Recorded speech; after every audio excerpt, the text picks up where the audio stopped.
The East has some pretty extreme history, but European history is interesting for sure. There's something about white males where they're more inclined to take a risk. That's like you have Asians tend to have higher IQs than whites, but you have all these inventions. You have all these inventions coming from whites, despite not being the smartest ones. And I think it's a combination of like gumption and grit and risk taking, and it just leads to more inventions. Well, I think it was. I know that you probably know. Chinese E. Michael Jones, for instance, right? Yeah. Well, E. Michael Jones has a hypothesis about this, which is kind of interesting. So, white cultures themselves are kind of young, right? They're actually kind of young. The European nations were basically all barbarians, and that's what the Romans called them, barbarians, because they went blah blah blah, right? That's why they called them barbarians. Yeah, that's why the Romans and the Greeks called them barbarians. Blah blah blah. That's what they thought they sounded like. Thought they sounded like idiots, and they lived in forests, the European forests, basically. Yeah. Once there was a move through to kind of culture the barbarians, they had all this natural resource around them. Massive forests. Some of these trees were, you never find anything like it. Again, all of Europe was a giant forest. So they had huge industry. They were able to kind of move into huge industry because they had a lot of resources. And so kind of the Jones hypothesis on this is Africans are way behind because they didn't have all of this access to resource for industry. There's just really nothing there in sub-Saharan Africa. Whereas in Europe, when the barbarian tribes which were there get domesticated, they had tons and tons of resources, and so they became very inventive. But isn't the whole hypothesis about race and IQ that people in Africa had it easier? So they didn't have to survive, whereas whites had to survive the Siberian winters, and they got better at systems because they had to like pickle things and plan for the winter and insulate a home and have firewood for the winter months, but no one else really had to plan that far ahead. So that's, if we're looking from kind of a purely evolutionary lens, which is what you're kind of looking at.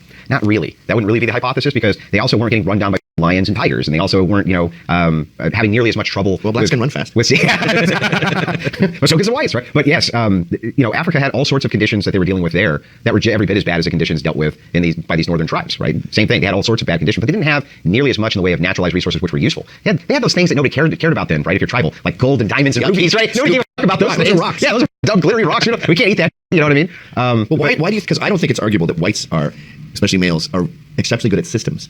And why do you think that is? Well, I think it's because Christianity. Oh, really? Yeah. I agree with the Jones hypothesis that. So, well, the interesting thing about Christianity is you can take this kind of cross ethnos. You can say, yeah, the Scottish are a lot like the Irish. They're not Irish. And they're not English. And the English and the Scottish and the Irish have fought a lot of wars against each other. Yeah. They've done it tons and tons and tons. 600 years. Yeah, but they have this great unification, right, that happened throughout all of Europe called Christianity. And there was a synergistic relationship between the church and the state. Well, the church itself, it had churches that it was the head of in all of these different countries, in England and in France. And it was all the Catholic Church, one church under one head. So it was really easy to communicate between these different nations for diplomacy, things like this. So systems gradually expanded from that.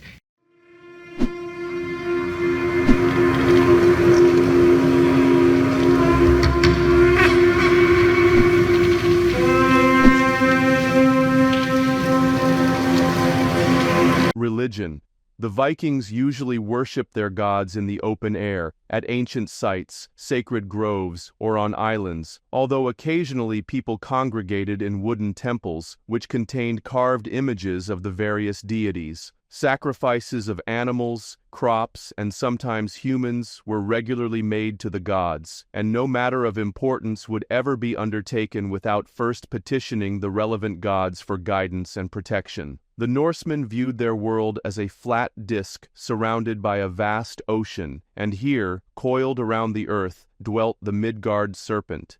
Supporting the earth was the giant ash tree, Yggdrasil, whose roots stretched from the freezing depths of Hell to Jotunheim, the home of the giants, which lay on the far side of the ocean at the world's end. Beneath the roots of Yggdrasil lay the well of fate and wisdom, which was tended by the Norns, three spirits who wove the threads of destiny. Chained to a rock at the center of the earth was the ravenous wolf Fenrir, whose jaws stretched across the universe. Mankind dwelt in a realm known as Midgard and lived under the protection of many deities, the most important of which were the Aesir, who lived in Asgard, the stronghold of the gods. First and foremost in this pantheon was Odin, the All-Father, the god of kings, knowledge, understanding, magic, and poetry. He was also known as the Helmeted One, the god of war. The worldly creatures associated with him were the wolf and raven, battlefield carrion that feasted on the corpses of slain warriors.